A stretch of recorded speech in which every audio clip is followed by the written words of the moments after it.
26वां सर्ग। श्री राम को उदास देखकर सीता का उनसे इसका कारण पूछना और श्री राम का पिता की आज्ञा से वन में जाने का निश्चय बताते हुए सीता को घर में रहने के लिए समझाना।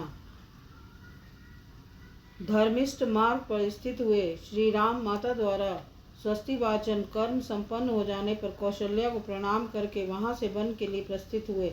उस समय मनुष्यों की भीड़ से भरे हुए राजमार्ग को प्रकाशित करते हुए राजकुमार श्री राम अपने सद्गुणों के कारण लोगों के मन को मथने से लगे। ऐसे गुणवान श्री राम को वनवास दिया जा रहा है, यह सोचकर वहाँ के लोगों का जी कचोटने लगा। तपस्विनी विदेह नंदिनी सीता ने अभी तक ये सारा हाल नहीं सुना था। उनके हृदय में यही बात समाई हुई थी कि मेरे पति का युवराज पद पर अभिषेक हो रहा होगा। विदेह राजकुमारी सीता सामयिक कर्तव्यों तथा राजधर्मों को जानती थी, अतः देवताओं की पूजा करके प्रसन्न चित्त से श्री राम के आगमन की प्रतीक्षा कर रही थी। इतने में ही श्री राम ने अपने भली भांति सजे सजाए अंतःपुर में, जो प्रसन्न मनुष्यों से भरा हुआ था, प्रवेश किया। उस समय लज्जा से उनका मुख कुछ नीचा हो रहा था। सीता उन्हें देखते ही आसन से उठकर खड़ी हो गई। उनकी अवस्था देखकर कांपने लगी और चिंता से व्याकुल इंद्रियों वाले अपने उन शोक संतप्त पति को निहारने लगी। धर्मात्मा श्री राम सीता को देखकर अपने मानसिक शोक का वेग सहन न कर सके, अतः उनका वह शोक प्रकट हो गया। उनका मुख उदास हो गया था, उनके अंगों से पसीना निकल रहा था। वे अपने शोक को दबाए रखने में असमर्थ हो गए थे। उन्हें इस अवस्था में देखकर सीता दुख से संतप्त हो उठी और बोली, प्रभु, इस समय ये आपकी कैसी दशा है? रघुनंदन, आज बृहस्पति देवता संबंधी मंगलमय पुष्य नक्षत्र है, जो अभिषेक के योग्य है। उसी पुष्य नक्षत्र के योग में विद्वान ब्राह्मणों ने आपका अभिषेक बताया है। ऐसे समय में, जबकि आपको प्रसन्न होना चाहिए था, आपका मन इतना उदास क्यों है? मैं देखती हूँ इस समय आपका मनोहर मुख जल के फेन के समान उज्ज्वल तथा 100 तीलियों वाले श्वेत छत्र से आच्छादित नहीं है, अतएव अधिक शोभा नहीं पा रहा है। कमल जैसे सुंदर नेत्र धारण करने वाले आपके इस मुख पर चंद्रमा और हंस के समान श्वेत वर्ण वाले 2 श्रेष्ठ चमरों द्वारा हवा नहीं की जा रही है। नरश्रेष्ठ प्रवचन कुशल बंदी सूत और मागध, उन मागध जन आज अत्यंत प्रसन्न हो अपने मांगलिक वचनों द्वारा आपकी स्तुति करते नहीं दिखाई देते हैं। वेदों के पारंगत विद्वान ब्राह्मणों ने आज मूर्धा विषिक्त हुए आपके मस्तक पर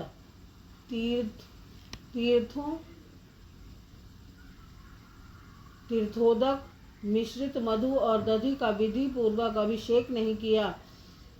मंत्री, सेनापति आदि सारी प्रकृतियां वस्त्राभूषणों से विभूषित मुख्य सेठ साहूकार तथा नगर और जनपद के लोग आज आपके पीछे पीछे चलने की इच्छा नहीं कर रहे हैं। इसका क्या कारण है? सुनहरे साजबाज से सजे हुए 4 वेगशाली घोड़ों से जुता हुआ श्रेष्ठ पुष्प भूषित केवल भ्रमणोपयोगी रथ आज आपके आगे आगे क्यों नहीं चल रहा है? वीर, आपकी यात्रा के समय समस्त शुभ लक्षणों से प्रशंसित तथा काले मेघ वाले पर्वत के समान विशाल काय तेजस्वी गजराज आज आपके आगे क्यों नहीं दिखाई देते हैं? प्रियदर्शन वीर, आज आपके सुवर्ण जटित भद्रासन को सादर हाथ में लेकर अग्रगामी सेवक आगे जाता क्यों नहीं दिखाई देता है?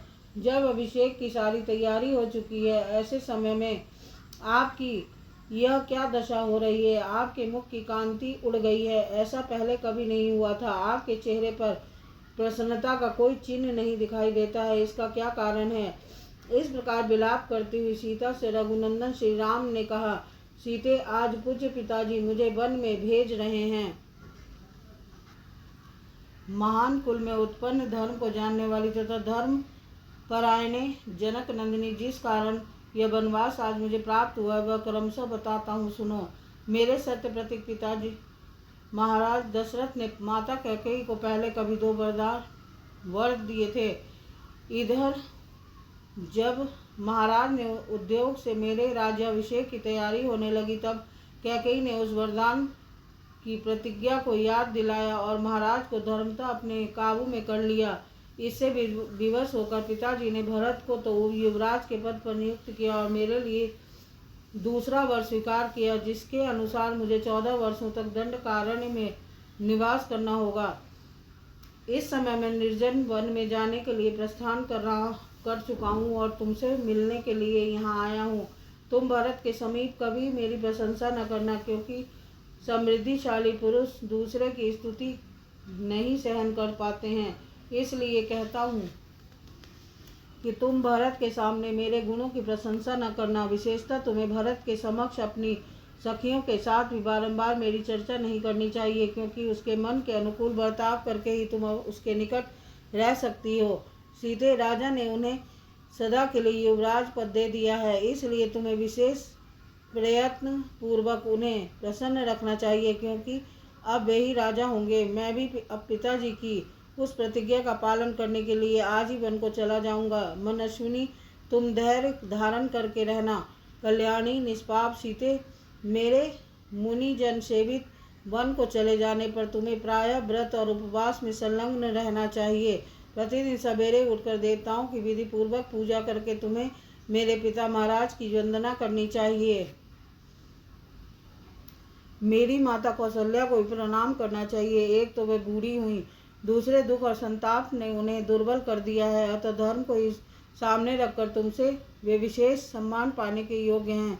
जो मेरी शेष माताएं हैं, उनके चरणों में भी तुम्हें प्रतिदिन प्रणाम करना चाहिए, क्योंकि स्नेह, उत्कृष्ट प्रेम और पालन पोषण की दृष्टि से सभी माताएं मेरे लिए समान हैं।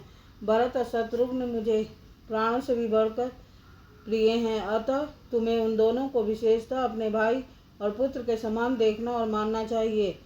विदेह नंदिनी, तुम्हें भरत की इच्छा के विरुद्ध कोई काम नहीं करना चाहिए, क्योंकि इस समय वे मेरे देश और कुल के राजा हैं। अनुकूल आचरण के द्वारा आराधना और प्रयत्न पूर्वक सेवा करने पर राजा लोग प्रसन्न होते हैं, तथा विपरीत कर बर्ताव करने पर वे कुपित हो जाते हैं। जो अहित करने वाले हैं, वे अपने औरस पुत्र ही क्यों न हो, राजा उन्हें त्याग देते हैं, और आत्मीय न होने पर भी जो सामर्थ्यवान होते हैं, उन्हें वे अपना बना लेते हैं। अतः कल्याणी, तुम राजा भरत के अनुकूल बर्ताव करती हुई धर्म एवं सत्य व्रत में तत्पर रहकर यहाँ निवास करो। प्रिय, अब मैं उस विशाल वन में चला जाऊंगा। भामिनी, तुम्हें यहीं निवास करना होगा। तुम्हारे बर्ताव से किसी को कष्ट न हो, इसका ध्यान रखते हुए तुम्हें यहाँ मेरी इस आज्ञा का पालन करते रहना चाहिए। इस प्रकार श्री वाल्मीकि निर्मित आदि रामायण आदि काव्य के अयोध्याकांड में 26वां सर्ग पूरा हुआ। बोल सियापति रामचंद्र की जय।